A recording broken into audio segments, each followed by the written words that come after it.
Good evening and welcome to the panel discussion on economy and trade at the India Economic Forum at LITFest. In 2022, the Government of India is set to bring the new foreign trade policy. This document will guide the direction of the broader trade policy of India for the foreseeable future. But formulating such a trade policy in 2022 is proving to be a difficult task. A tough balance has to be struck between the tough geopolitical realities of the post-COVID world and our move towards self-reliance. Our panel of experts discuss all this and more this evening in the aforesaid panel. One of our primary speakers is Dr. Vijay Kelkar, former chairman of the 13th Finance Commission. Dr. Vijay Kelkar is one of India's preeminent economists. He has served as the former finance secretary as well as the chairman of the 13th Finance Commission of India. For his services to the country, he was awarded the Padma Vibhushan, India's second highest civilian award, in January 2011. He is also known as the architect of the GST. Dr. Kelkar was advisor to the Minister of Finance between 2002 and 2004 and Finance Secretary between 98 and 99. And in 99, he was nominated as Executive Director of India, Bangladesh, Bhutan, and Sri Lanka to the board of the IMF. Dr. Ganesh Natarajan, Executive Chairman and founder of 5F World, which is a platform for digital startups, skills, and social ventures in the country. He is also co-founder of Global Talent Track, Skills Alpha, and Lighthouse Communities Foundation, as well as two Indo-US joint ventures, namely CalZoom Advisors and the Center for AI and Advanced Analytics. He also serves on the boards of Principal Asset Management, Hinduja Global Solutions, Educate Girls, Asian Venture Philanthropy Network, Singapore, Systech Inc., and Social Venture Partners, USA. Dr. Ashwini Mahajan is national co-convener of the Swadeshi Jagran Manch, an Indian political and cultural organization. The SJM is affiliated with the Rashtriya Swayamsevak Sangh, the RSS. Dr. Mahajan is an author, a columnist, and associate professor at the PGDAV College. He's also served as chief editor of the Journal of Contemporary Indian Polity and Economy since 2011. He also serves as a visiting professor at Pacific University, Udaipur, and Mewar University. His research primarily focuses on the WTO as well as international trade agreements. Ambassador Mohan Kumar is chairman of the Research and Information System for Developing Countries, which he's served at since 2018. RIS is a leading Delhi-based think tank which engages in policy research relating to trade, technology, investment, development, connectivity, and South-South cooperation. Dr. Aijaz Wani is research fellow at ORF, the Observer Research Foundation. He is currently working on the project Kashmir Conflict Managing Perceptions and Prospectus for Peace. Designed in the form of questionnaires and surveys with key stakeholders, the project is based on the Kashmiri youth perspective. Wani also tracks the minorities of China, the radicalization in Pakistan, and Greater Central Asia. He is widely published in international and national peer-reviewed journals. Ambassador Smita Purushottam is founder of Sitara, and while serving as a former ambassador, she had a long and rich history of introducing innovative ideas into the government machinery, which also fed into the outlook towards India's foreign policy. Serving across a cross-section of countries, she's skilled in forecasting, management, and leadership. She dedicates herself henceforth to promoting a scientific spirit and making India a science state through a new do tank, Sitara, Science, Indigenous Technology, and Advanced Research Accelerator in India. Pranay Lekhi is legal advisor, international arbitration, Allen and Overy, United Kingdom. Pranay is an India qualified advocate and legal advisor in the international arbitration team at Allen and Overy. With deep expertise in investment law, he has witnessed firsthand the 41st session of the United Nations Commission on International Relations Trade Law Working Group 3 on Investor-State Dispute Settlement Reform as an advisor to the Republic of Maldives. Pranay was also a part of the expert subcommittee of the Law Commission of India to study the 2015 Indian Model Bilateral Investment Treaty. His research on key areas of international law, including international arbitration and nuclear disarmament, has been published in leading international journals. With this, I'd like to invite Sri Samir Kochar, Chairman, SKOCH Group, for his opening remarks. Namaskar and welcome to the panel on economy and trade in India Economic Forum and LITFest.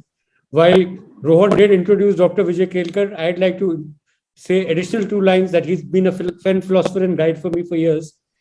And very cherished thing is that I think he was conferred the SKOCH Lifetime Achievement Award, SKOCH Challenger Award, I had the privilege of making a documentary film on his life and editing a fest shift in his honor called India on the Growth Turnpike. So he uh, remains our beacon of hope. He's a giant in the economic reform uh, landscape of India, and I am really thankful that he's found time out of his busy schedule, purely out of love and affection for me, to chair this session and moderate it. We have been talking about RCEP since 2018. It was India Economic Forum in 2019 when RCEP was almost a fait accompli. Practically everyone and his brother was pushing India to sign RCEP.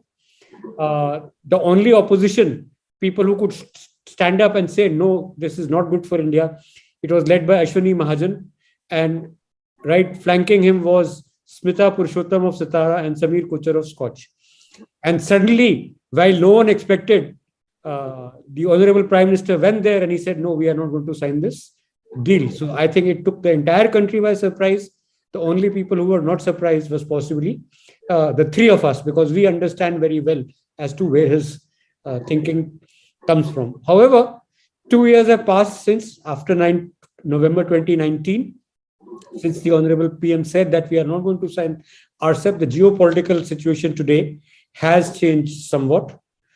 One has been COVID, where there has been a complete disruption of supply chain, which has taught us how these interdependencies kind of play out and how difficult it is to manage these disruptions. And now, recently, with the Russia-Ukraine standoff, there again is a question mark.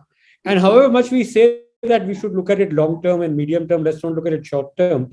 The fact of the matter is that you cannot really divorce these issues from geopolitics of it. Geopolitics would always, in fact, before coming on the panel, I was reading an article on LinkedIn where somebody said that this war is going to break the US petrodollar construct. And, the main trade for oil is going to be ruble, gold, and yuan backed some payment system. And by putting Russia out of SWIFT, West has kind of, shot themselves in the foot. Now, I don't know whether this is yet another conspiracy story. I don't know whether something actually is happening there. But the backdrop, whether we like it or not, to this discussion remains, the recent happenings and whatever we say and do, some part of that has to come through the prism of that. So we've kind of looked at three areas. So when we said that let's not do RCEP, that was 2019. And that time also the argument was that India has to become Atmanirbhar and let's do this Atmanirbhar growth. And, let's build India through Indians, through all of this. So after we have not signed RCEP, what has been the experience? One is that duties have gone up on raw materials. But the local producers of raw materials are exploiting Indian MSMEs and overcharging them. You have examples like all of us letting go of imported software and saying that we'll adopt something like Zoho, which is a poster boy of India software. And the minute you do that and Ministry of MSME says that, yeah, buy Indian software, buy Zoho, and they get that endorsement, they increase the rates by 25% for MSMEs. So is it better to be exploited by Indian companies or MNCs? I don't know, because I think being exploited is a given, whichever situation you are in. So, how do you handle that? The second part of the construct is that when you say that we are going to build India and we're going to do Atmanirbharta, 94% of our businesses are MSMEs. And MSME is like agriculture. You can pour your heart into it, you can pour your life into it, but nothing changes. Every policy that is made with an inbuilt kill switch. So while we've seen a lot of action, where is the Atmanirbhar growth coming for MSCs and how many of them have actually got into manufacturing and what has really changed? So that's a big question mark that there is. The third argument that we had used was that, okay, let's privatize. Why is everything state-owned? And government did privatize, big bang privatization. Air India was privatized, but then the question is, that the first move itself they make, will the government hold their hand, or they would actually be privatized and their board will decide who their CEO is.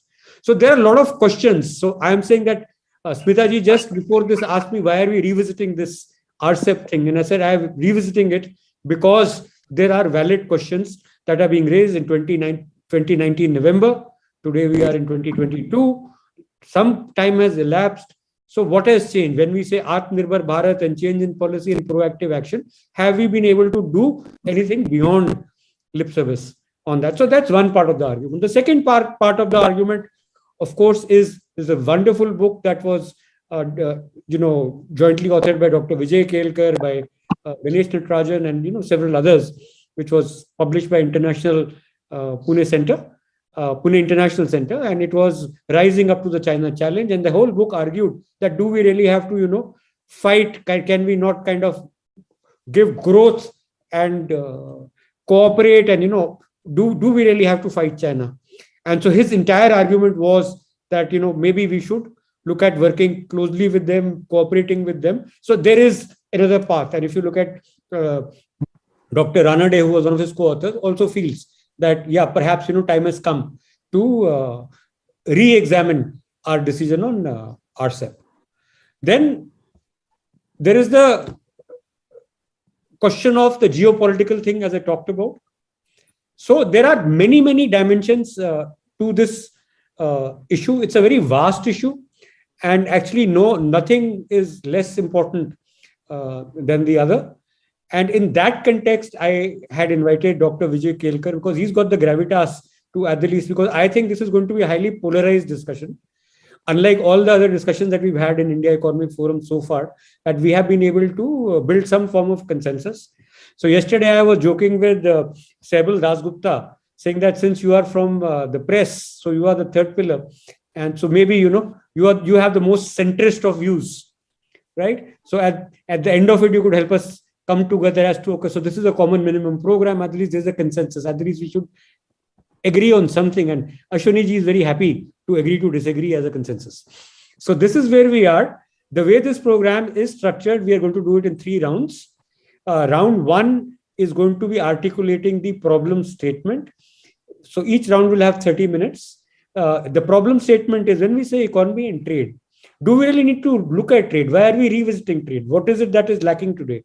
We have ended all the bilaterals. What has that meant? We have not signed RCEP. What has that meant? Are we stronger? Are we weaker? Are we status quo? Are we on a higher growth path? So what is the problem statement? Or are we saying things are hunky-dory in trade and India needs to do nothing? So that's the part 1. So what is the problem? So everyone will get a chance, and Dr. Kelkar will, do the traffic management in terms of who speaks first and who speaks next. Part 2 is, having defined the problem framework, what is it that can be done realistically? So that will again be going from panelist to panelist. What do you think should be done? And then we finally get to a third point, which is a recommendation. So this is a recommendation. So Government of India should do what? Regulator should do what? Trade bloc should do what? So whoever is that recommendation meant for, at the final point, we will take the recommendations. And at the end of it, perhaps we'll try and use Saibal's wisdom before Dr. Kelkar's closing remarks to try and bring together some sense of what he thinks could be a consensus path. By then, we have reached that. So with that, I welcome you once again, and very grateful to you, Dr. Kelkar, for honoring us by chairing this session. Over to you, sir. Samir, let me first thank you for your kind invitation and very, very gracious remarks you made. You're so persuasive, Samir, that even knowing that I'm not really up to the task, I accepted this only because of your persuasive powers. You already outlined how we're going to conduct this. Now, on the first leg of the today's discussion, let me start with inviting my distinguished colleague, Dr. Ganesh Natarajan. Ganesh, you have the floor. Thank you, Dr. Kelkar. Yeah, thank you, Dr. Kelkar. Very privileged to be on this panel. And thank you, Samir, I think, for the kind of work you do and continue to engage in terms of very interesting topics.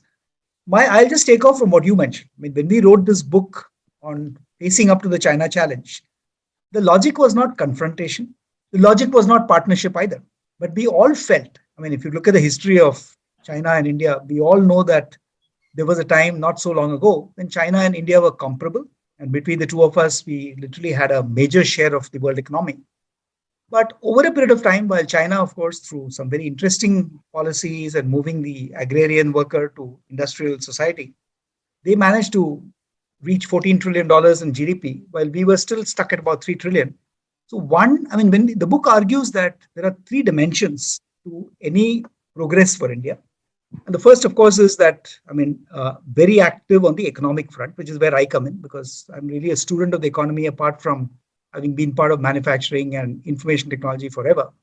And we've actually looked at various sectors and say that, look, not just Atmanirbhar, but how do we build Atmanirbhar in one context, less dependence on China, definitely in areas like rare earths, et cetera, and telecom we're already doing with 5G. And most important, how do we identify tiger sectors which can really take us to global dominance? I mean, the whole information communications technology clearly is one. We have the opportunity in pharma, we have the opportunity in many sectors. Then we also said that, look, trade, the point that Samir, you mentioned, is extremely important, but we need to choose our battles. I mean, signing multiple trade agreements with 40 countries really gets us nowhere. And we argued that there is a case for very deep relationships with certain countries. Okay, clearly what we have seen with the recent agreement with UAE has the potential to be something like that. So that's much more useful to us. And the third, of course, is diplomacy. And what we argued is that, like, while we do all this, we must be very clear about reaching out to China's neighbors on one hand, and which is where RCEP, etc., comes in, and also about India's own neighbors to make sure that, look, we continue to have a significant voice and a seat at the head of the table. So to articulate the problem as the first part of this, I think the problem for India is how do we ensure we continue to grow, not at 4 or 5%, but over the foreseeable future, how do we outline a path for ourselves where we can grow the economy 8 to 10% every year for the next maybe 20 years? So we're all talking about India at 47. And yesterday, Dr. Kelkar was talking about the need to articulate a medium point of view and a long-term point of view. So if you say the medium point of view is by 2030, which is, by the way, the topic of the next book we are writing from the Pune International Center, and the slightly longer term is 2047, which is India at 100, I think we need, the problem is, are we clear that how are we going to look like in 2047? What is the level of our ambition? And how do we walk that target backwards towards 2030 and to getting started now? So whether it is the green economy, whether it is Atmanirbhar, whether it is, I mean, obviously inclusive growth in society, which is the area that I'm working on, I think that is the problem. That how do we ensure that we balance all these forces and at the same time ensure that nothing is left behind and nobody is left behind. So to my mind, that is the problem, to ensure that India is able to stand up to roaring economies like China, as well as, of course, some of the Western economies, and at the same time as a model of growth in a democratic environment, which can be successful. So I'll stop here. Thank you, Ganesh. Let me now request Ambassador Purushottam if she would like to make a presentation. Thank you very much, Dr. Kelkar. It is a great honor for me to be part of this very eminent panel and for the opportunity to share Sitara's views on this important issue. Basically, I will just make 3 points and I'll leave the conclusion and the recommendation for the third round. And the first is how, what you've already referred to and how the current geopolitical scenario should affect our policy on this particular issue. Then I will make the point that we need to go on an we need to adopt an evidence-based approach and not an ideological approach. Which I think some of the proponents of free trade agreements are prone to do. And I also want to talk about the national security angle, which Sitara has been very much involved with and concerned about in this particular issue.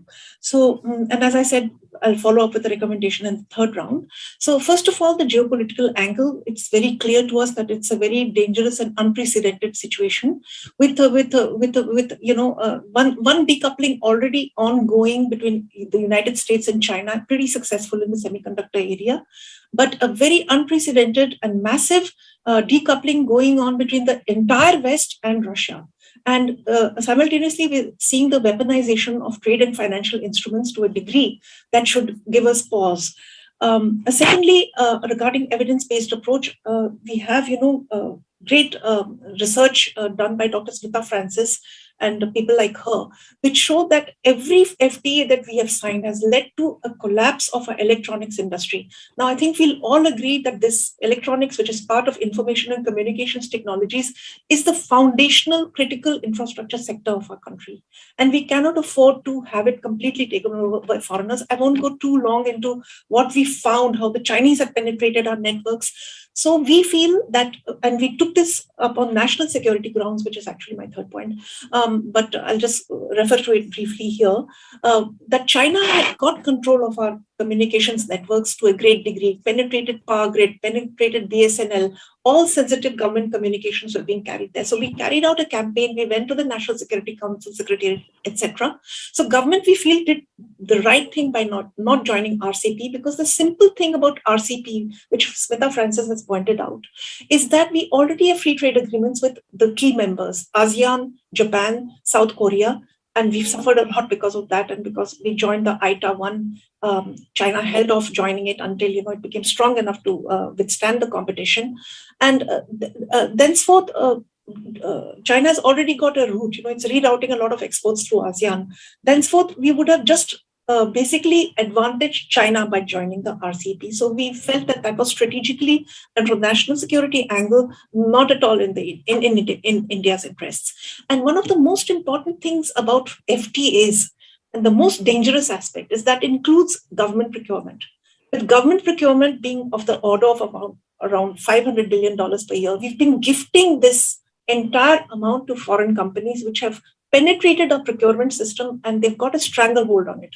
We're fighting this also, and Swadeshi Jagamanch has done enormous work on this also. And if we go back to free trade agreements, RCEP, etc., we undo all this work.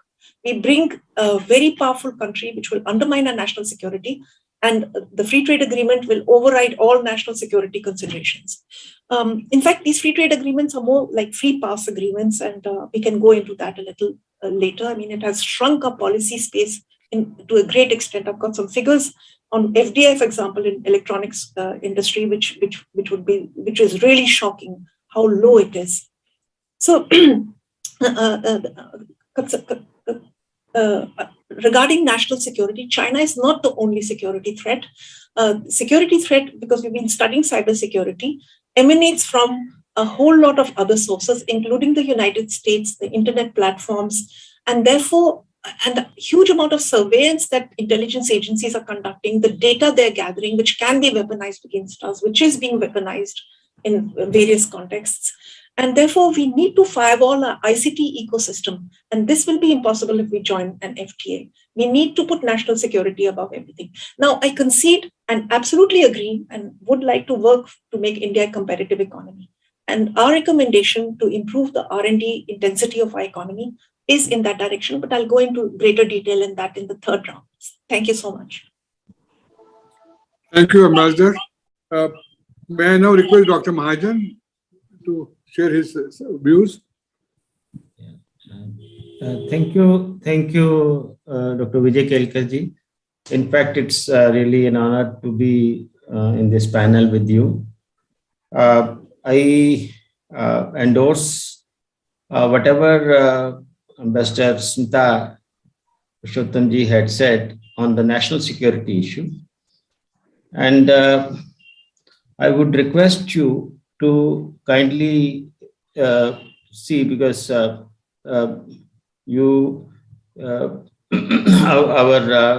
Ganesh Natarajan ji had raised certain points, and before that Sameer Kochhar ji has raised some points about the RCEP and not joining RCEP, whether it was a good or a bad idea, or we should look at it in the changed circumstances.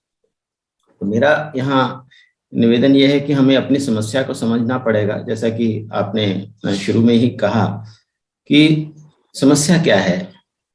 हमने अपने आज़ादी के पहले 40 साल गवा दिए एक सोच के आधार पर, और दूसरे अगले 30 साल हमने गवाए इस सोच के आधार पर कि हम अपनी इकोनॉमी को ओपन करने के बाद हमारी इंडस्ट्री कॉम्पिटिटिव हो जाएगी और हम दुनिया में मैन्युफैक्चरिंग में बहुत आगे बढ़ जाएंगे और मैन्युफैक्चरिंग हब बन जाएंगे। ऐसा हुआ नहीं। हुआ क्यों नहीं? क्योंकि हम हर बार, ये शायद भारत सरकार की, भारतीयों की एक रहा है कि हम किसी भी चीज से बहुत ऑब्सेस्ड हो जाते हैं। जब हम पब्लिक सेक्टर के साथ चल रहे थे तो पब्लिक सेक्टर से बहुत ऑब्सेस्ड थे, और जब हम ग्लोबलाइजेशन के साथ चले तो फिर हम ग्लोबलाइजेशन से इतने ऑब्सेस्ड हो गए कि WTO में जबकि प्रावधान था कि हम अपने टैरिफ्स को 40% तक रख सकते थे, लेकिन उस ऑब्सेशन के चलते हमने उस टैरिफ को 10% पे ला करके खड़ा कर दिया।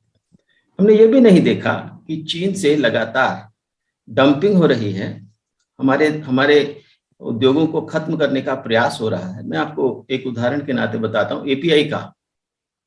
तो एपीआई में हम 90% हम सेल्फ डिपेंडेंट थे और 10% हम इंपोर्ट करते थे। इस कालखंड के दौरान उन्होंने ऐसे प्रयास किए कि आज हम 90% उन पर डिपेंडेंट हैं और 10%। यह कोई कंपटीशन का सवाल नहीं था, ये उनके द्वारा एक डेलिब्रेट पॉलिसीज के तहत हुआ था। अभी मैं यूपीएल के चेयरमैन हैं एक कंपनी के, उनसे बात कर रहा था, तो उन्होंने अभी एक प्लांट अभी डाला है अपने केमिकल का, सोडियम साइनाइड का। तो सोडियम साइनाइड की कीमत 250 रुपये होती थी। अभी चूंकि उन्होंने वो प्लांट लगा दिया है और चीन को ये लगता है कि उनका सामान उस प्लांट को चलने नहीं देना है, एकदम से उसको 170 रुपये उसकी कीमत कर दी। पेनिसिलिन जी एक उदाहरण है, जब $22 का रेट था उन्होंने $9 कर दिया, और $9 करने के बाद जब हमारे यहाँ के सब प्लांट्स बंद हो गए तो उसको $35 कर दिया।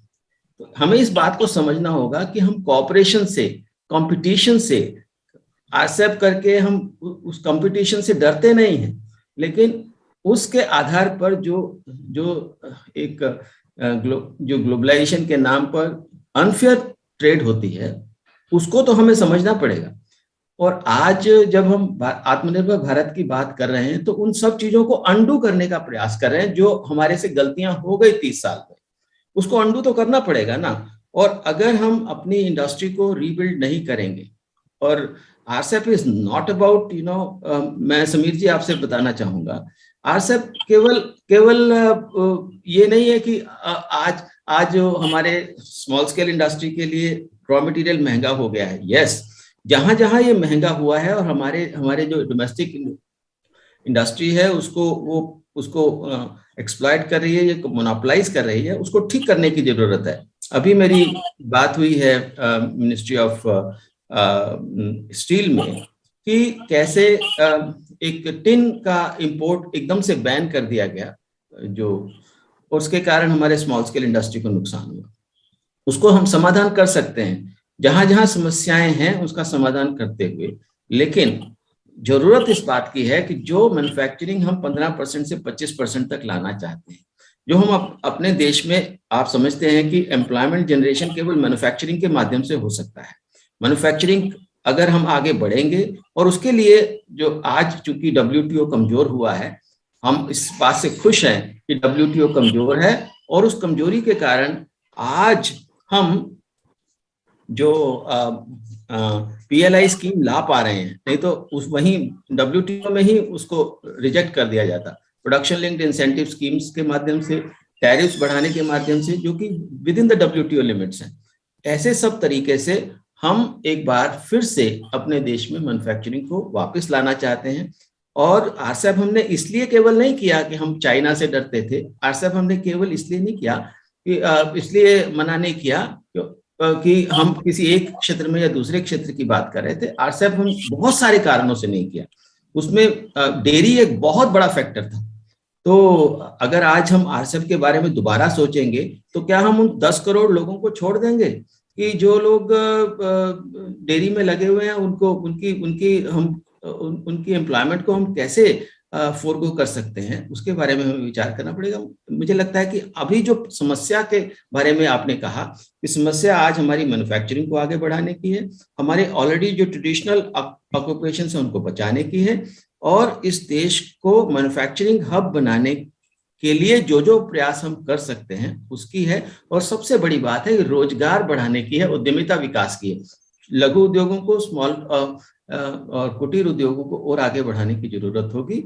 इसके लिए हम जो जो कुछ आत्मनिर्भर भारत के तहत कर सकते हैं, मुझे लगता है कि सरकार को इसके बारे में हमें फ्री हैंड देना होगा। धन्यवाद। Thank you, Dr. Mahajan. May I now invite our colleague Ayazwani? Is he here? Please have you have the floor. Am I audible, sir? Yeah, we can hear you. Yes, sir. My argument is that until and unless we change our own infrastructure and industrial policy, we cannot build up and have trade agreements with the different unions. For example, RCEP or Eurasian Economic Union. But we are looking in other way. For example, if we can have a free trade agreement, because now geopolitics has changed, but if we can have free trade agreement with Eurasian Union, Eurasian Economic Union, the population there is 183 million and GDP is approximately more than 7 trillion. If it is, sorry, there is azan going on, so you may be disturbed. So if it may be finalized without any delay, the free trade agreement with Eurasian Economic Union will give India direct access to the region's huge hydrocarbon resources as well as open doors to the Eurasian market. See, the trade turnover between Eurasian Economic Union and the Republic of India in 2020 amounted about $15 billion US. That includes $8.3 billion of exports and $6 billion of imports. Now, the trade has increased a lot from 2016, but still, there are certain issues which we need to think of. For example, the connectivity issues, Chabrabad port, and from there to connectivity with that Eurasian Union via Akshabad agreement, because Afghanistan is now gone. There is Taliban, we cannot have good relations with them. So that is one problem, but we need to stress on the infrastructure routes, infrastructure projects, whereby we can reach out to Akshabad and from Akshabad to anywhere to this union. For this, secondly, for this to reach out there, we have to also change our economic policy within. We have to try to grow our industries more, and we have to try to inculcate in our service sector new technologies, new techniques, so that we can provide them more services, and that will be helpful for us. Another aspect of this, my understanding is that tourism and education is another sector where we can have good trade relations with Eurasian Economic Union. Thank you, sir. Thank you very much, Ayasa. Now, is Ambassador Kumar is here? Mohan?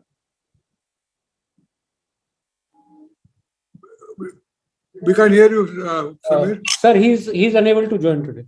Okay. Then may I request Saibalji?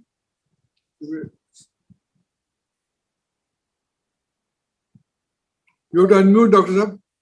Saibal, you have to unmute.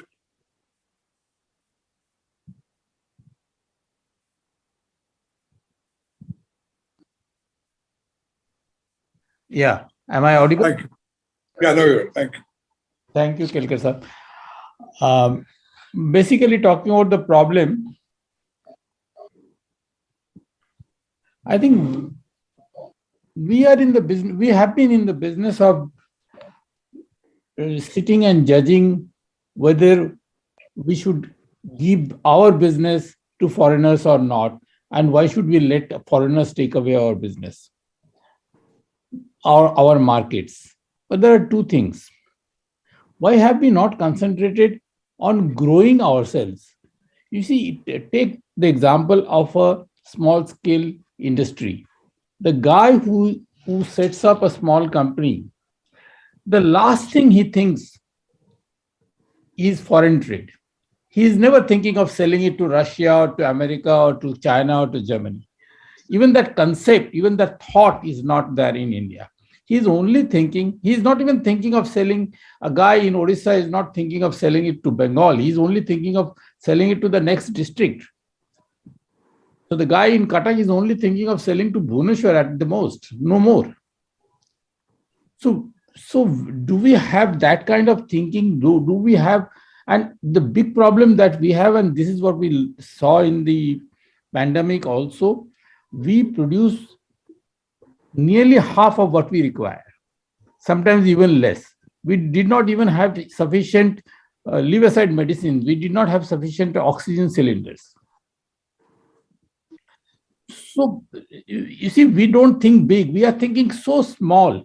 And then we battle over whether we should give away our business or keep our business to ourselves. And then within that, again, we divide whether we should give the business to the larger monopolies or the smaller companies.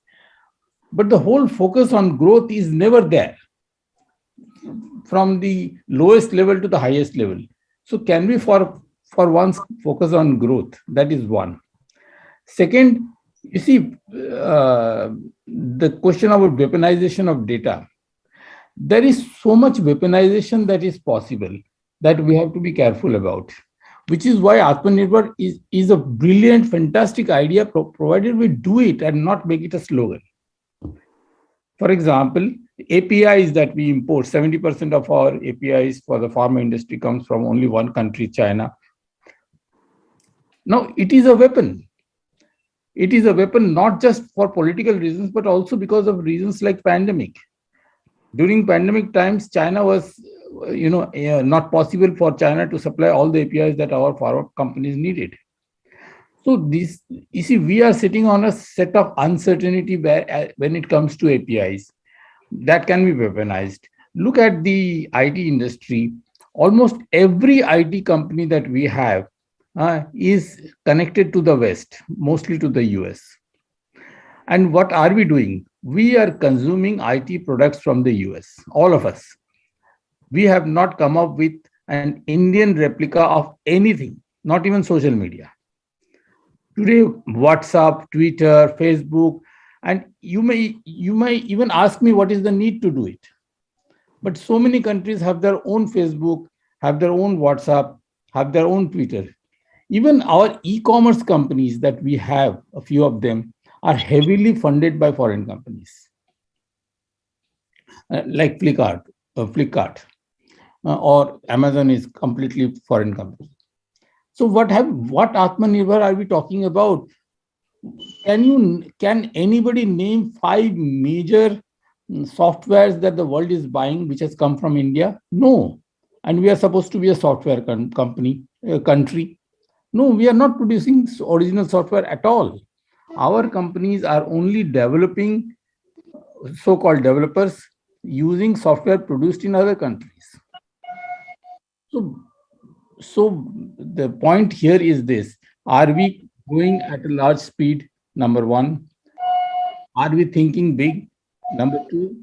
Are we focusing on R&D and expanding our capabilities? Number three.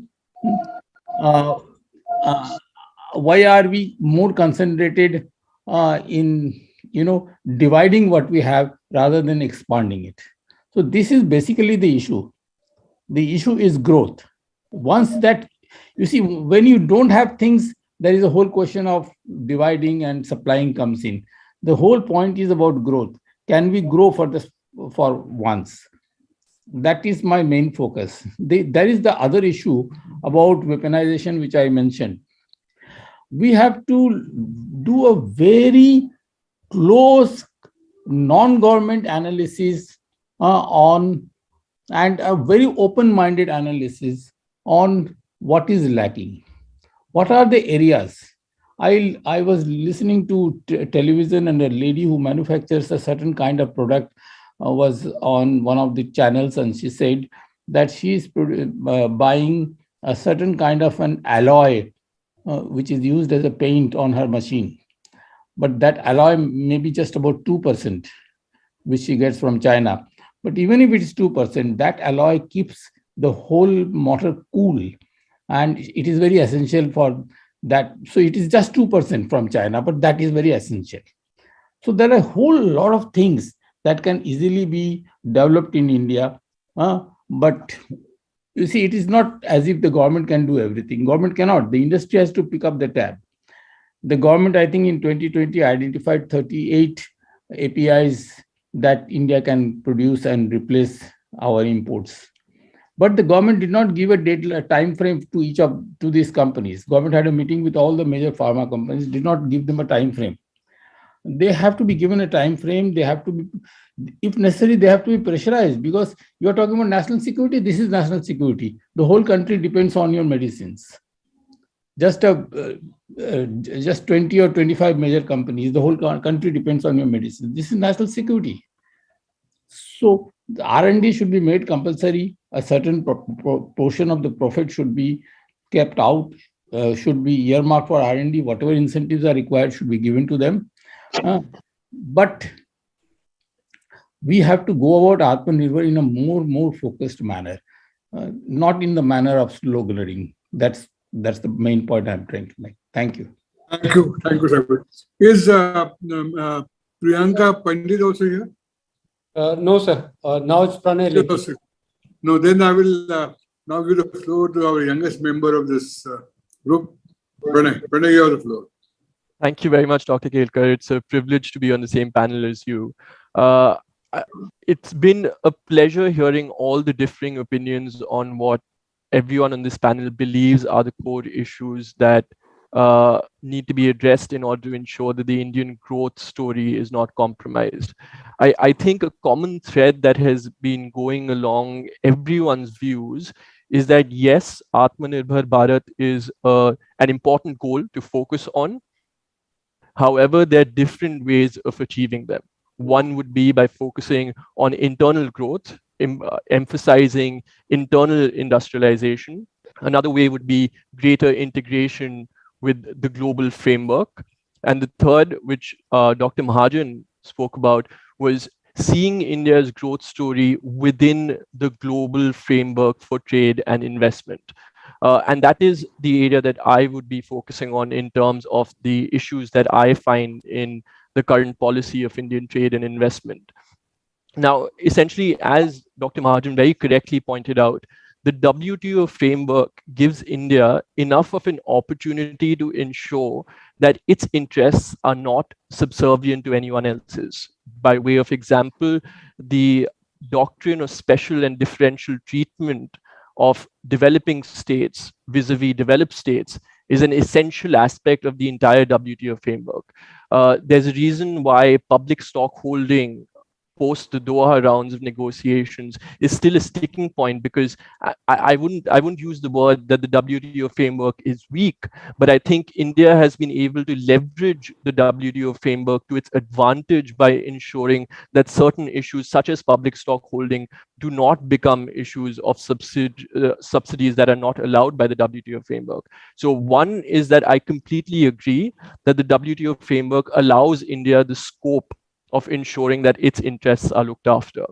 The second and related issue that came as a consequence was what Ambassador Purushottam said, related to FTAs generally, suggesting that FTAs in principle are against national interests in many ways. While I understand where the argument is coming from, especially in the context of national security, I think the important element is that can you de-link trade from the geopolitics, which is the thought that Samir sir began this entire discussion with. Now, the first and foremost thing to point out is that free trade agreements do indeed help in growth. If you need an example of it, the Mexican growth rate dropped to about 2.3% in 2017 when the NAFTA negotiations were in abeyance. So free trade agreements can be to the advantage of states. India, on the other hand, has this very unique circumstance where it has entered into free trade agreements, but invariably those free trade agreements have led to a trade deficit on India's part. So the free trade agreements have not been able to leverage an advantage for India. So that is the core issue. How does India leverage an advantage through the free trade agreements? The second aspect, as I mentioned, was the issue of depoliticization of trade and investment. Now, this issue was stark when we were seeing the discussions of RCEP. There was, of course, the issue of dairy products. There was the issue of MFN clauses in the investment chapter. There was the issue of dumping. But in the background, there was also the issue of the Chinese national security threat by entering into a cooperative partnership in RCEP. Now, this issue of delinking geopolitics with trade and investment is most stark when we look at investment agreements. So bilateral investment agreements and international investment agreements for the protection of foreign investors. Essentially, what they do is ensure that the political risk of an agreement between states is decoupled, and now there's a direct relationship between the investor, the foreign investor in a country, be it from any state, and the host state, which would be India. Now, I find it a core issue that India's investment policy has not been as fearless as India's commercial reform within India. Now, India has terminated 58 of its 84 bilateral investment treaties. And the core linchpin for this termination have been the investment awards that India has suffered as a consequence of, first, the retrospective taxation regime, and second, the fair and equitable treatment standard by virtue of the court system in India delaying enforcement. Now, because of these investment awards coming against India, I feel the Indian policy's knee-jerk reaction was, let's terminate the bilateral investment treaties. It wasn't that let's ensure that the regulatory framework is such that these investment claims do not come through. And that is what I have a fundamental issue with. I think India's investment policy, which is so closely linked to how global trade functions in a world where global value chains are so intrinsically linked, is an essential limitation. And that limitation is starkest when we see the 2016 Model Bilateral Investment Treaty of India.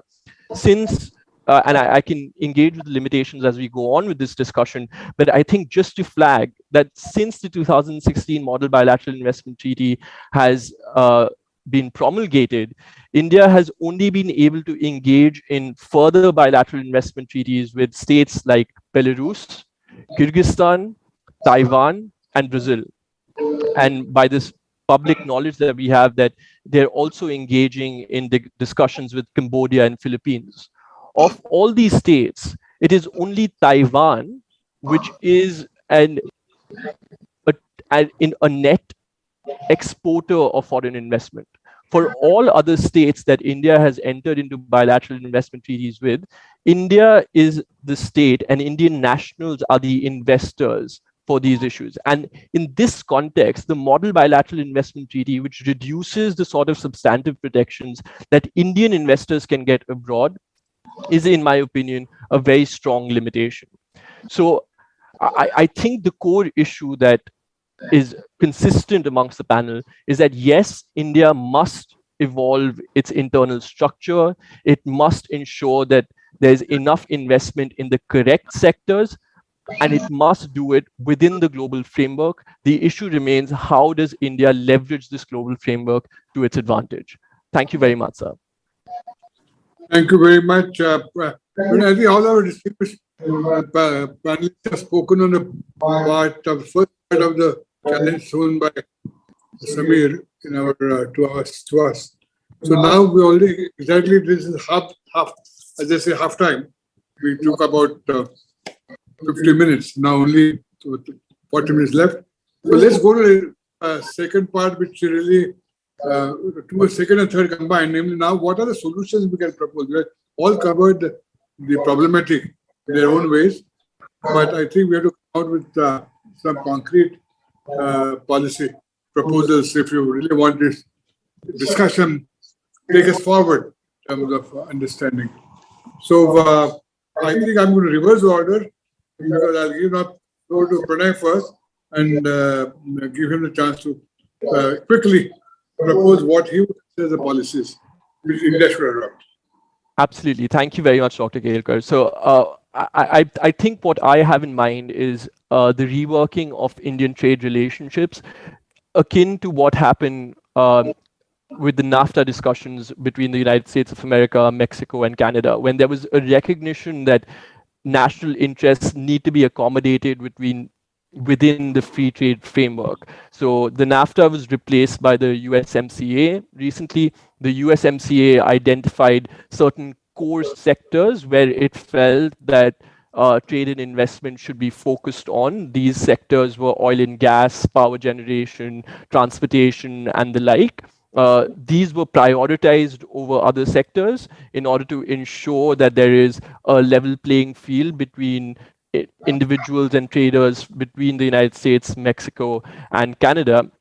Canada also took the additional step of saying that it will not incorporate investor-state arbitration within the framework for itself. So what I view free trade agreements going forward is that you use the WTO framework, which allows special and differential treatment, especially between trade agreements between developing states, but there's a mechanism by which you leverage it to ensure that your core sectors are not compromised. That's the first aspect of it. The second and related aspect is I do not believe that foreign investment can be delinked from India's trade and economic policy. And in this sense, I believe that India should be as fearless as it has been for domestic reform when it relates to reform of its foreign investment treaties. Just to give you a few key examples, the Indian Model Bilateral Investment Treaty does not afford foreign investors currently the protection of fair and equitable treatment, which is a bare minimum in all investment treaties going elsewhere. What is the fair and equitable treatment standard? It is something as simple as there would not be any discrimination of a foreign investor. The foreign investor can expect that there would be regulatory stability in a state. This does not by any stretch of the imagination state that India will no longer be able to undertake regulatory changes. That is not what the expectation protects. But the idea is that because India has suffered certain investment awards against it, it has given a knee-jerk reaction where its first port of call is to remove the protections themselves. A similar issue is that the reason why investment agreements work so well is because it allows investors to bypass the national court system and internationalize a dispute. Now, in India, that is especially an issue because of our judicial backlogs. So because the civil justice system is so burdened by the number of cases that it faces, having this investor-state dispute settlement mechanism is an important protection that foreign investors would see as an advantage. But the way the Indian Model Bilateral Investment Treaty is currently worded is that there needs to be an exhaustion of local remedies first for a period of 5 years, which means for 5 years, a foreign investor has to be within the courts of India before they can internationalize a claim to arbitration. This is a core sticking point which could reflect the reason why India has been unable to engage into as many bilateral investment agreements as it did in the past on the basis of this new model BIT.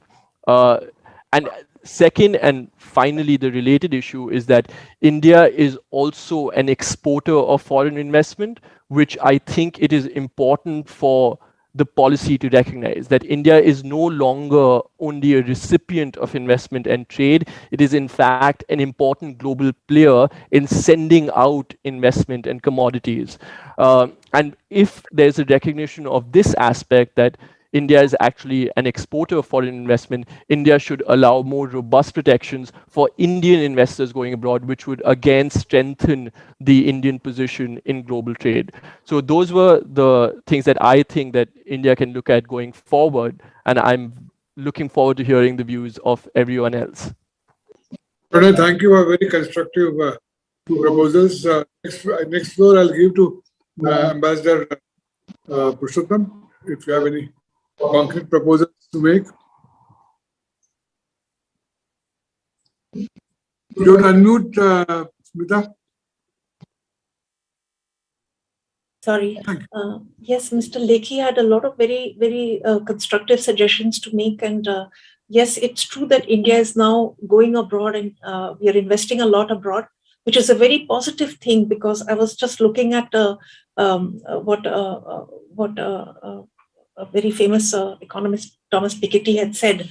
Very simple thing, really, that, you know, you accrue the kind of income from assets held abroad, and that adds to your national income, whereas foreign investment in your country actually adds to your liabilities. So India's net international investment position has always been negative, because we have more FDI here than we have ODI abroad, and that's what I think China was trying to do, you know, investing massively abroad. So yes, it's very important to look at this angle of proper protections, and yes, it is perhaps not the best way to look after our interests by just removing those protections. I think that's a very interesting, important point that we need to look at, because I noticed recently a lot of very good high-tech investment had fallen from countries like Switzerland, and they used to invest in high-tech manufacturing. I was wondering whether it's lack of promotional efforts, or I think maybe the BIT, because I was there when they were discussing it, and the Swiss were very exercised about, you know, the BIT. However, having said that, I feel that we have been over generous on the other aspects of the FDI policy. And if we have a little time, we could discuss that, which has not been very good for our national interest. Now, coming back to my core agenda, I think here mentioned how to improve the prospects for economic growth in India. And I think there are two very simple things that we can do. One is that procurement, $500 billion that has been skewed in favor of foreign companies. In fact, if they were so competitive, I don't see why they would go and fix tenders, you know, for foreign companies. We have got so many instances on this. I can start quoting them right away. And so this is one thing. We should really implement the government's policies and announcements on the issue of domestic procurement. That's one. $500 billion stimulus per year. Of course, we can't expect to get all of that. Even $100 billion stimulus, as you know, it would create massive multipliers, because Professor William Bonvillian, whom I met, MIT director, met at a fantastic seminar on China and American competitiveness. Manufacturing, and especially high-tech manufacturing, create massive multipliers in an economy. So $100 billion of contracts given to the manufacturing sector in India would really, kaya palat jayegi, you know, lots of good things will happen in India. The second thing is my core obsession, and that is R&D. India's R&D intensity has to increase somehow. It has to be on a war footing. Look at the Americans when they saw the Chinese technological challenge. Look at the amount of legislation, the amount of measures they've taken, revived their industrial policy, gone back to their World War II kind of model, you know, in which the most transformational technologies were, you know, produced by the Americans only, because of the huge investment in R&D. And through the defense industries, in fact. So we've made some tentative steps in that direction, but they're very hesitant. And there's a lot of criticism that, you know, DRDO, which is an over-bureaucratized entity, for it to be managing, you know, innovation funds seems to be an oxymoron. I don't know the workings of DRDO, but this is the feedback we get from real innovators. I mean, DRDO actually demands that they should transfer the IPR to them before they give them a little bit of encouragement. Sometimes they take the IPR and don't even give an order. So R&D investment plus procurement, somehow we have to find and elaborate a policy framework for this. This will be a surefire winner. This is what China did. And America also, the procurement assurances from the Pentagon led to a massive increase in their high-tech innovation and productivity. Thank you. Thank you. May I now request Dr. Mahajan? What proposals we should sort of, policy proposals? Thank you, Vijay Kelkar ji. कुछ बातें FDI को लेकर के हुई और कुछ आगे चल करके हम देश का संचालन किस प्रकार से करें, आर्थिक संचालन, उसके बारे में विचार आया। मेरा ये मानना है कि पिछले 30 वर्षों में जो हमारी मैंने पहले भी कहा कि जो हमारी एफडीआई के प्रति ऑब्सेशन रही, जो हमारी इंपोर्ट्स को लेकर के रही कि हम इंपोर्ट्स बढ़ा लेंगे तो हमारे एक्सपोर्ट्स अपने आप बढ़ जाएंगे, हमारी ग्रोथ जो है वो ऑटोमेटिकली हमारे नीचे के लोगों तक पहुंच जाएगी, वो हुआ नहीं। और हमारी ग्रोथ तो हुई लेकिन अनएम्प्लॉयमेंट की समस्या उसी प्रकार से बनी रही, बल्कि ज़्यादा गहरा गई। और जो अच्छा काम हुआ वो केवल एग्रीकल्चर के क्षेत्र में हुआ, जिसके कारण हमारी फूड सिक्योरिटी बनी रही। और बाकी शेष जगह पर हमारी मैन्युफैक्चरिंग में हमें कुछ मिल नहीं पाया, और जो कुछ भी ग्रोथ हुई वो सर्विसेज में हुई, और उसमें कहीं पर भी ग्लोबलाइजेशन का कोई योगदान नहीं है। तो यह केवल जो सर्विसेज में हमारी ग्रोथ हुई, सॉफ्टवेयर में हमने डेवलप किया वो, और सॉफ्टवेयर एक्सपोर्ट्स हमारे बढ़े, वो उसमें कहीं पर भी ग्लोबलाइजेशन की पॉलिसीज का नहीं, बल्कि जो रेसिपिएंट कंट्रीज थे जो हमारी सर्विसेज को इंपोर्ट कर रहे थे, उनकी अपनी मजबूरियां थी, जिसके कारण उन्होंने हमारे इंपोर्ट्स स्वीकार किए और हम उनको एक्सपोर्ट कर पाए। तो इसलिए ग्लोबलाइजेशन के बारे में जो बातें आती हैं एफडीआई के बारे में, और जो मैं 2016 में जो भारत सरकार ने निर्णय लिया, मैं प्रणय से कहना चाह रहा था कि वो निर्णय बिल्कुल सही था, क्योंकि हम बहुत बड़ी संख्या में फंसते जा रहे थे नए नए प्रकार के जो समस्याओं में। इसलिए कोई भी जो सॉवरेन नेशन है वो इस प्रकार की गतिविधि को स्वीकार नहीं कर सकता है कि कोई भी कंपनी आकर के भारत सरकार को सू करे, और हम उसमें क्योंकि सरकार का काम केवल इस प्रकार का नहीं रहता है, तो इसलिए हम किसी भी देश को और भारत सरकार को भी यह निर्णय लेने का अधिकार था। वो उन्होंने सही किया कि उन्होंने सनसेट क्लॉज उन 84 या और इन्वेस्टमेंट ट्रीटीज के बारे में सनसेट क्लॉज इन्वोक किया।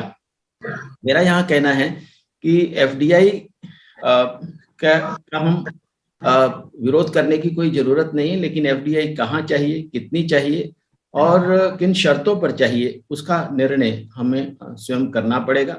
और मैंने जो पहले भी कहा कि आज जरूरत है इस बात की कि हम अपनी मैन्युफैक्चरिंग को रिवाइव करें, हमारे स्मॉल स्केल इंडस्ट्री को रिवाइव करें। अपने देश में हम कैसे यूथ को, जो आज हमारे देश में बात चलती है तो यूथ को केवल सरकारी नौकरी या मल्टीनेशनल कंपनी में नौकरी, उसी को ही हम एम्प्लॉयमेंट मानते हैं, उससे आगे बढ़ करके कैसे हम ग्रामीण क्षेत्रों में अपने उद्यमिता विकास करें, एंटरप्रेन्योरशिप डेवलपमेंट करें।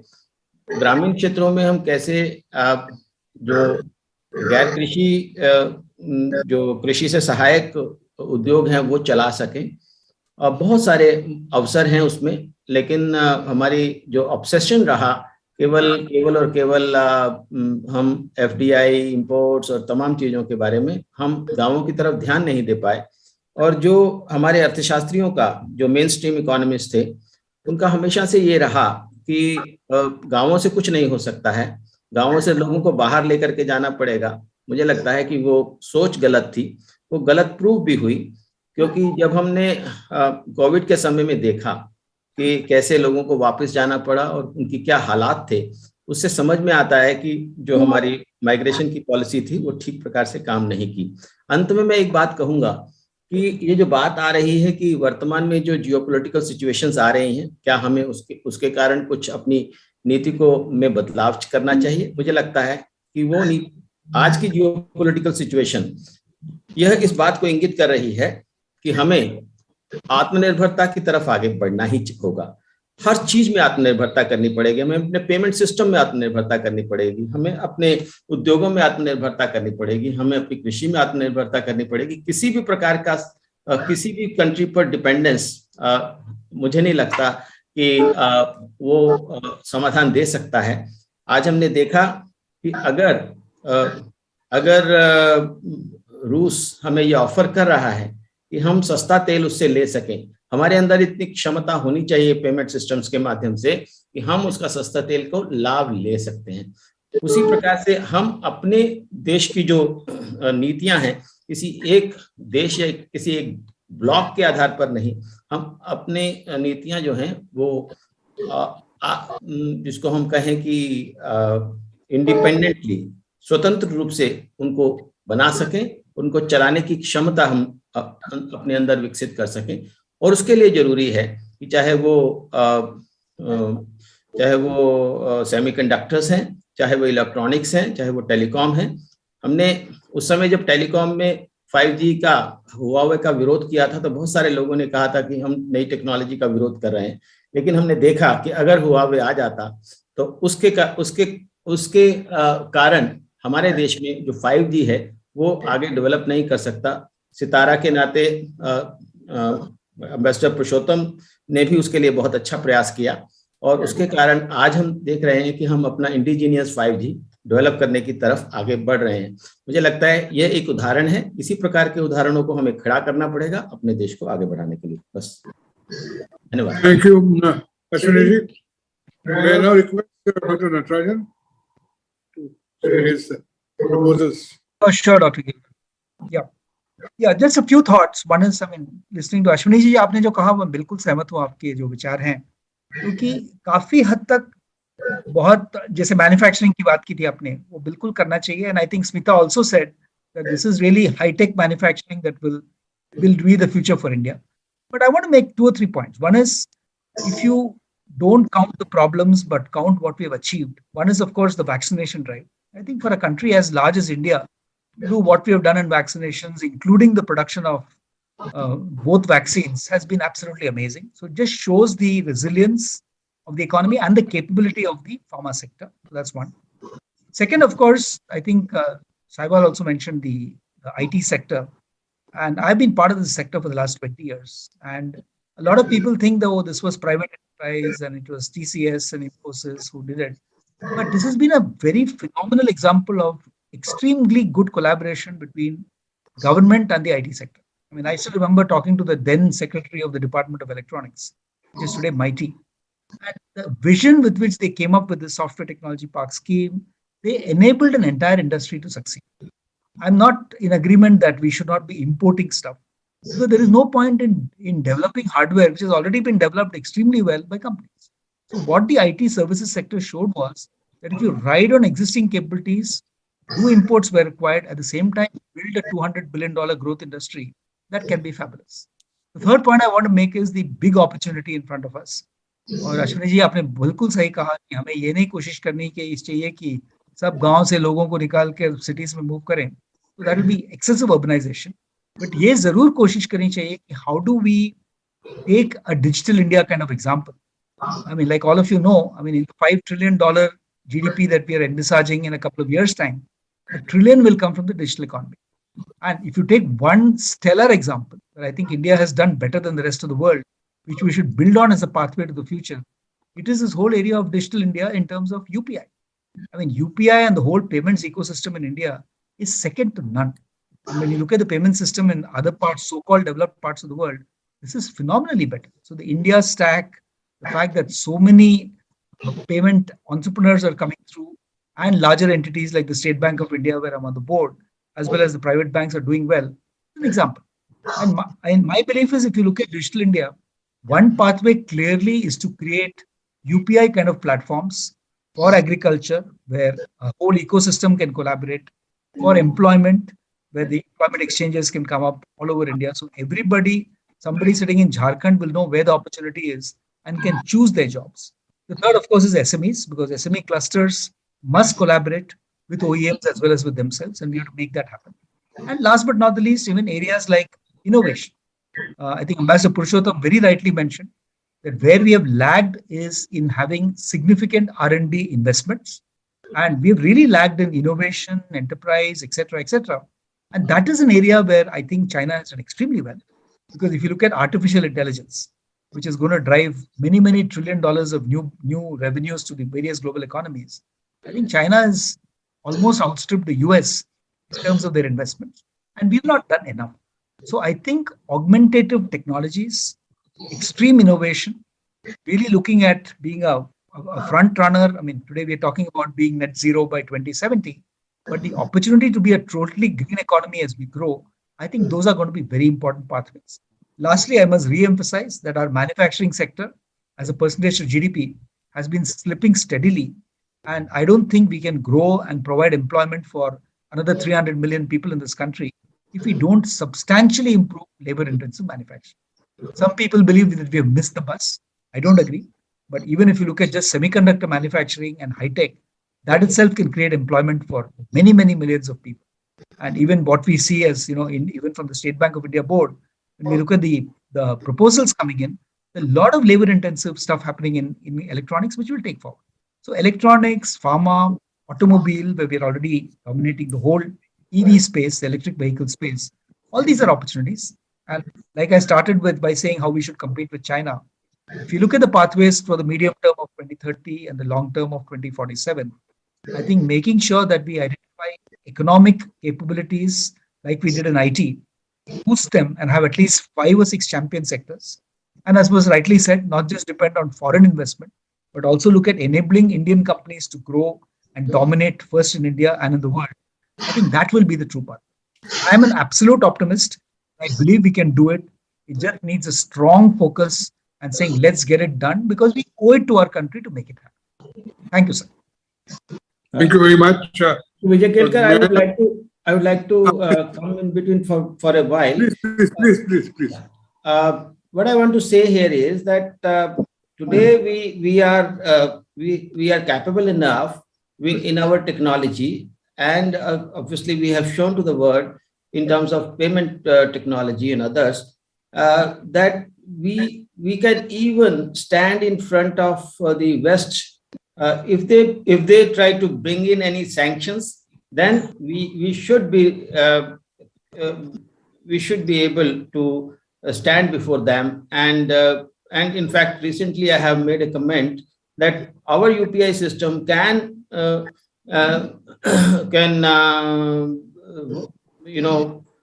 collaborate with the other systems of other countries, whereby wherever the sanctions come, that we can counter them.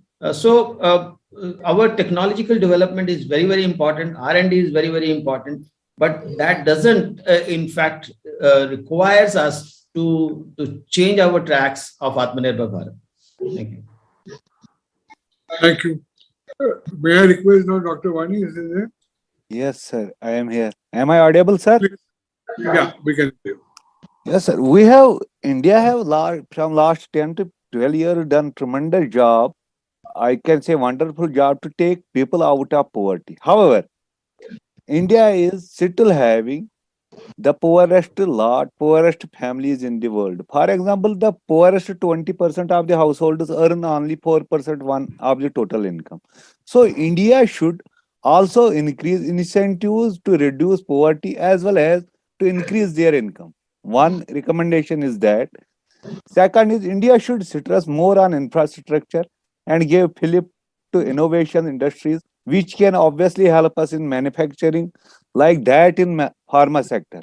We know how much via pharma sector we export to Central Asian countries, to Eurasian Union and other areas. India should also stress on green economy, as most of the population in our country, especially in urban areas, are exposed to harmful levels of pollution. That is not good for a developing country. And in next 10-20 years, if we will not go for green economy, so our cities will not be good for living. Also, Fourth recommendation, we need also to give more professional training to our youth in colleges and especially at rural areas. More and more funds should be allocated in this direction so that tomorrow we can have a good infrastructure plus good manufacturing sector where we need more professional youth rather than educated youth. Last but not least, we should also increase women participation in this economic development and economic activity because we know that women are not given such situation where they can help to build our nation economically. Thank you. It is all from here. Thank you very much. Now, our last question will be by Saibal, and then I'll request me to raise any point and I'll make my final remarks. Saibal ji.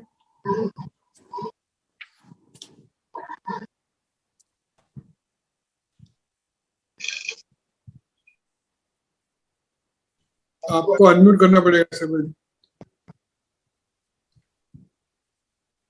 Hi. Okay. Very interesting discussion and lot of insights. Thank you. I have a few suggestions.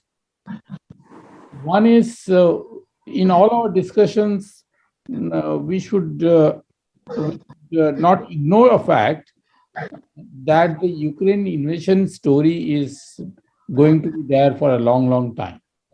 It is going to impact a lot of thinking. It is going to impact which story? I'm sorry, I missed the point. Which story going to be there? The invasion of Ukraine. Okay, Ukraine.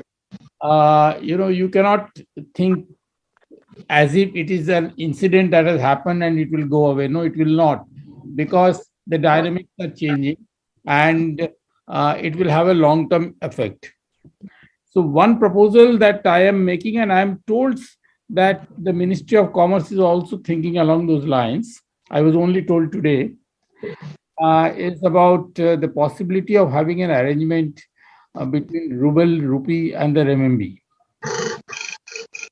A three-currency arrangement in which the focus will be more on barter trade. And that is how, of course, it will be pegged at a regular parity level, which means you get Russian goods at a heavy discount of 40% or even more. But this is a suggestion that is worth pursuing, because it will help these three countries expand their trade and reduce their reliance on the West. That is one point. The second thing Mr. Natarajan was mentioning about raw earth and the massive possibility of increasing employment opportunities through rare earth. I was looking at the numbers, and it is surprising, and at least I am surprised, that we are the 5th largest producers of rare earth in the world. And we are producing 6.9 metric tons of rare earth, whereas the United States and Greenland put together produce 1.5 metric tons. And nobody in Europe produces any rare earth. The only rare earth in Europe that was produced was in Russia, and Russia is no more with Europe in some ways. Of course, China is leading the rare earth scenario with 44 tons. But it is very surprising that as far as the West is concerned, Europe and US doesn't produce anything. Australia produces. Australia is the 4th largest. So this itself offers us a massive, unbelievable opportunity to expand. Not just employment, but industry, ancillary industries, new technologies, collaborations. That is one. Secondly, one reason why China grew, is they involved the universities in industry building, the R&D departments of the universities, and they managed to reward the universities in the process. Today, many universities, for example, I think the Peking University and the Tsinghua University in Beijing are shareholders in more than 60 or 65 companies. So So we have not involved a lot of educational and capabilities that can be utilized for R&D, because there is no question that R&D has to grow, and we have been lagging in that area. So can we involve universities? Can we involve, encourage business to have arrangements with universities, and whatever else is required to create new companies, to encourage startups to join hands with universities? This is the second area that we should consider. I put it open.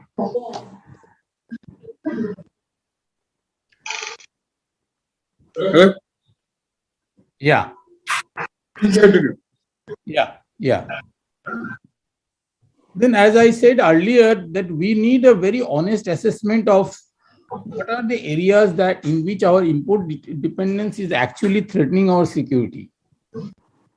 And it can be anything. It can be motor parts. It can be, it can be specialty chemicals, which is a very important area and where we are lacking. It could be the point where the chemicals combine with alloys and other things. So there is a whole range of areas where we can develop. And I think we should give another shot of bringing back some of our experts who are abroad. Somehow NRI is no more an important story in India. Getting the NRIs back is a story that has been given up. But I think that story should never be given up. One reason why China grew is because of overseas Chinese. And overseas Chinese not only came back with ideas and money, but did more. Even while they were in the US, they provided information. A lot of people considered spying. But the view of the Chinese, he was not spying, he was doing it for his country. So whatever, one can argue either ways. But the point is, this is a story that we have to rethink and see how we can utilize them. This is all. Thanks a lot. Thank you, Rebel. Amir, you want to make the final points? You have to unmute yourself. Just closing remarks, sir. Okay.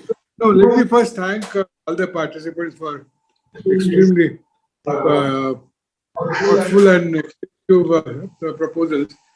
I thought I will take a different perspective because we're talking about what are major problematic about it.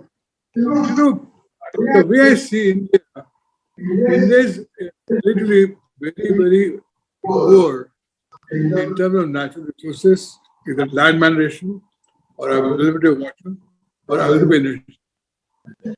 What we are abundant is our enormous human capital, long on human capital, and if I may say so, our democracy. Democracy is ours, in my view, a very, very strategic sort of strength. So we have to leverage these two strengths. Now, the only way we can leverage by trade, because we just don't have enough resources. So natural resources. So Japan, which also is very poor on natural resources, how do they progress? Essentially trade. So I think we must look at trade opportunity to overcome our weaknesses in terms of availability. So please, I would request you to think about it, that when you go away from trade, any going away from imports is essentially going away from exports and essentially growth. Because all your Atmanirbhar policies are essentially anti-exports. Because that's what they imply in terms of economics. So just remember that there is no free land, but so-called Atmanirbhar policy essentially leads in problems in other sectors and reduces our entirely the growth possibilities. So I think we have to be extremely careful because we have other instruments to achieve what you want. For instance, all of us are really worried about FTA. The reason, one of the major reasons why India lost manufacturing sector is because of taxation policy. Our domestic taxation is extremely distortive in terms of heavily taxed our manufacturing sector.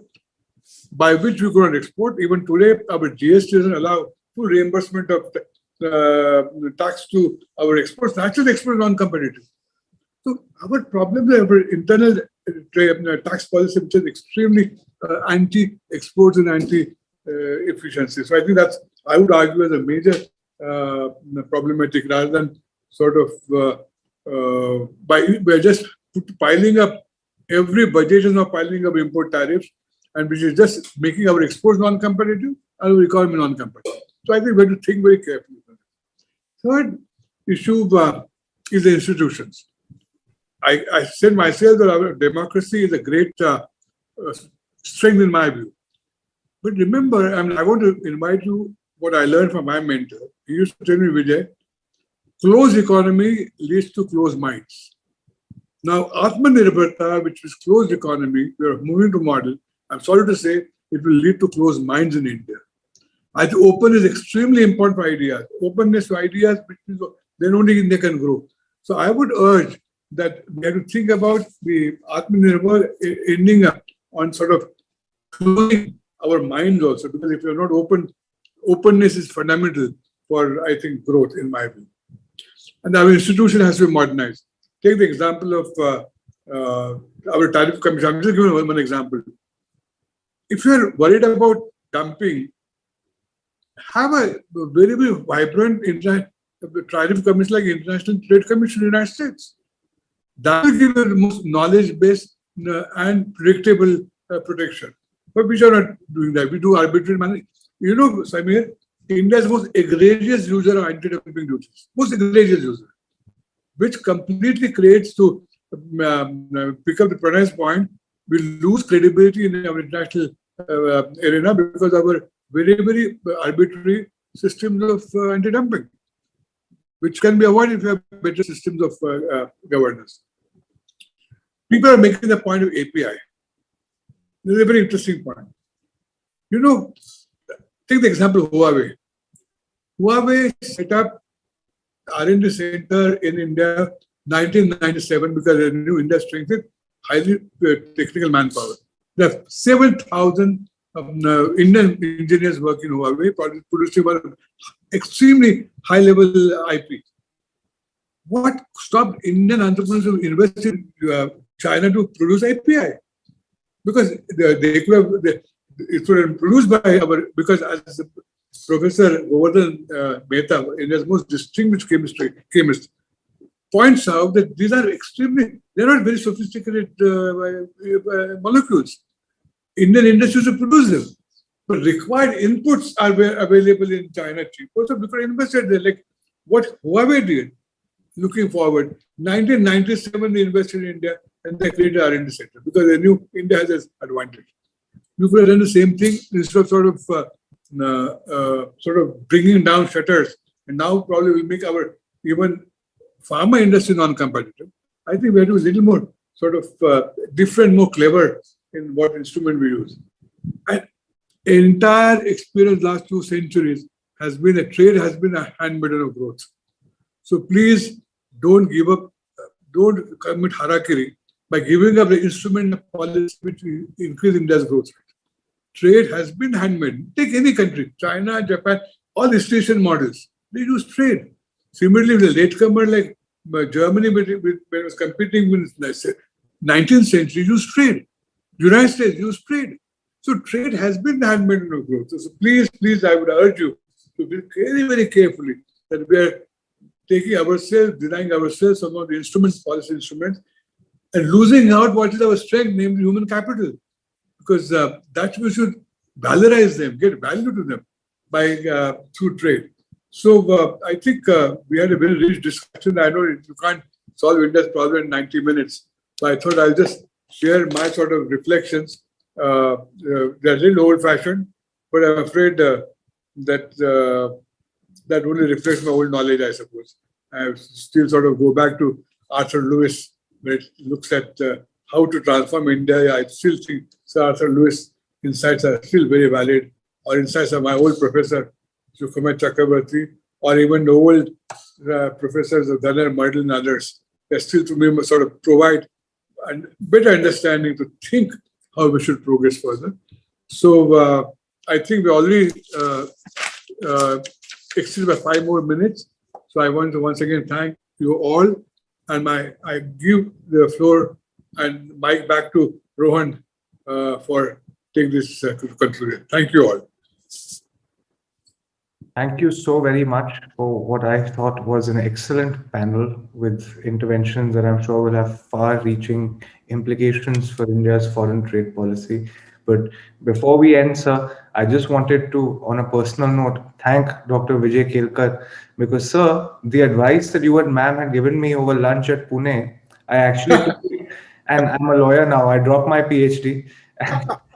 And I've become a lawyer now. So thank you for that. You inadvertently started my career. Lata, you have to repeat it, Rohan. Lata?